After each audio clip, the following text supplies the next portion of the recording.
It is very important to give you a ground and a brief history to understand the intensity of the event occurred back in time.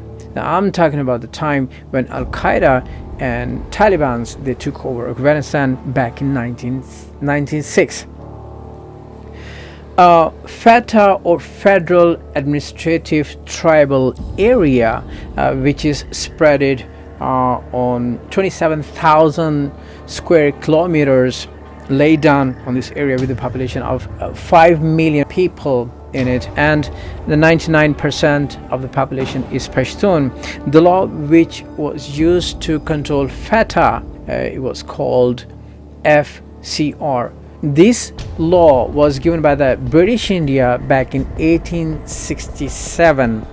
By this law, the people of Fata, they were not allowed to make an appeal or get a lawyer when they are going to face any criminal justice. If you even go back a few years, hearing multiple gunshots in a bright daylight is a normal thing. And if you see multiple explosions in different areas, it was a normal thing. And what you will come to know, that two tribes, they're fighting each other. With what reason? It could be anything. It could be anything. It could be no reason. It could be reason. So it was like a wild west in South Asia. Now, this region has no law.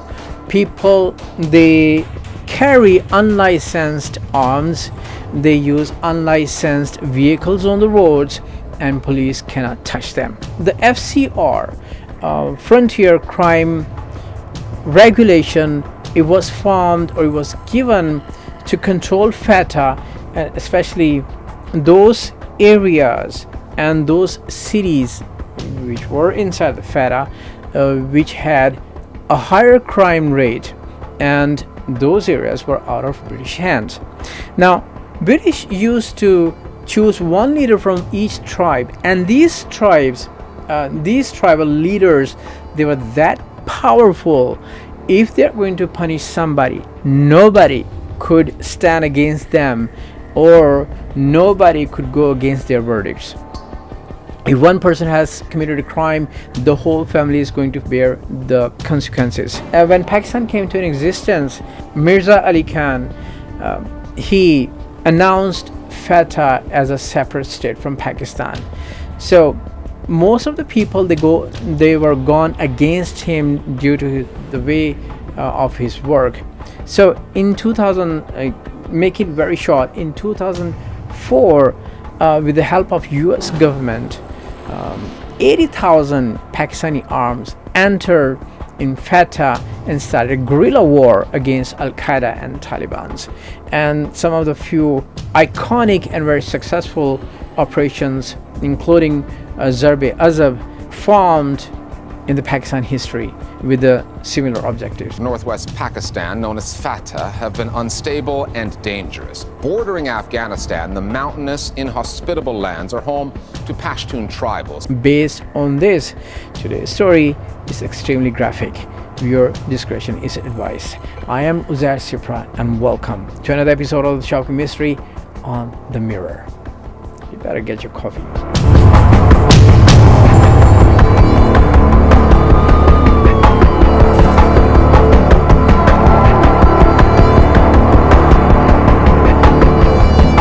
Sometimes some moments become your nightmare.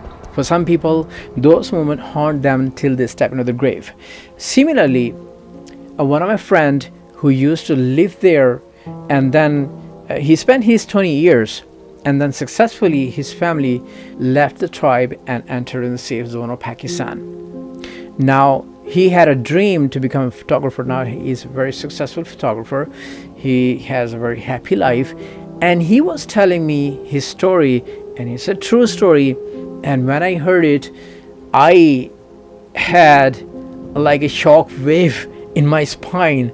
And you can imagine, if you have witnessed something horrific, you cannot escape from that vision. So Tahir, he was just a regular boy. He used to spend his whole day in multiple tasks, and one of the tasks was to take care of his family, helping his father to go to the green fields. He was also completing his studies because his parents, they were very strict to his study. They wanted him to have a good future.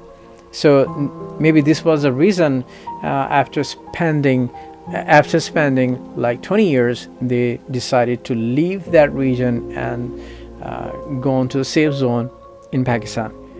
Now, he's telling me, he said he was coming back from his work helping his father. His father already gone back earlier that day home. It was a winter night.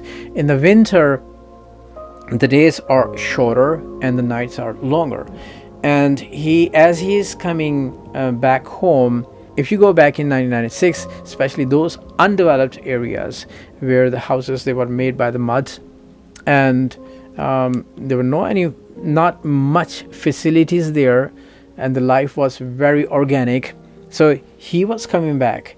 He said it was like 5 o'clock in the evening. The sun was already setting down, what we call the golden hour. He saw one person. He's coming from that street.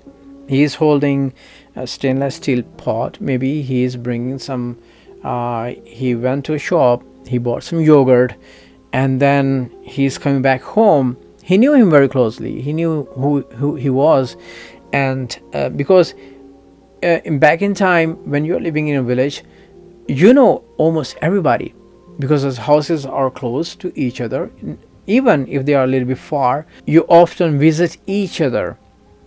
Now, the benefit of these kind of colonies or these societies, they were very much connected to each other. On the other hand, living in the tribes, the tribal rules are different. As I mentioned, they have their own laws. They have different laws. They have their own forces, like they have their own armies. But if even today, if you go there, they come to know you came from far distance, they would love to host you. By the hospitality, you cannot beat them up.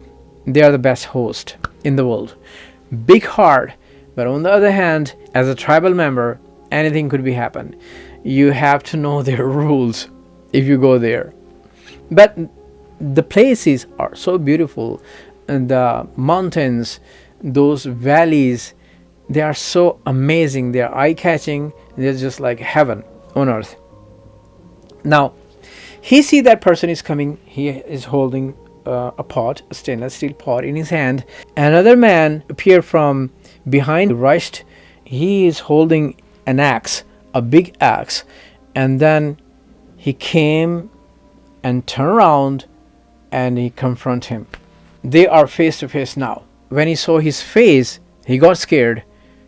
He didn't talk anything.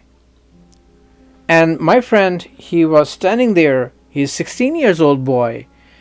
And he said that is almost 15 yards of distance. He's standing there because the way he walked, my friend, he got scared too, because he was holding the axe. He didn't talk to him anything. He raised the axe and gave him one big blow. And he said, in a matter of second, his skull became two pieces, split in half, and his body fell down on the ground, and then he started to shake, tremble, and then after few seconds, he was completely motionless. When he saw this, he said he couldn't move a single step. He was looking at the whole thing as a statue. When he murdered the guy, he turned around and looked at him. And he said, when he looked at me, I felt my soul already left my body. I had no energy. I couldn't feel my body. All I knew, somebody was rushing to me. He grabbed my arm tightly and forcefully he took me away. and we entered in one street. And I was keep looking back at him, and he was keep staring at me, and I could see the blood in his eyes. And those moments, I couldn't feel life. Now, he already saw me that I witnessed everything. I was so scared, and I knew I will become the next victim.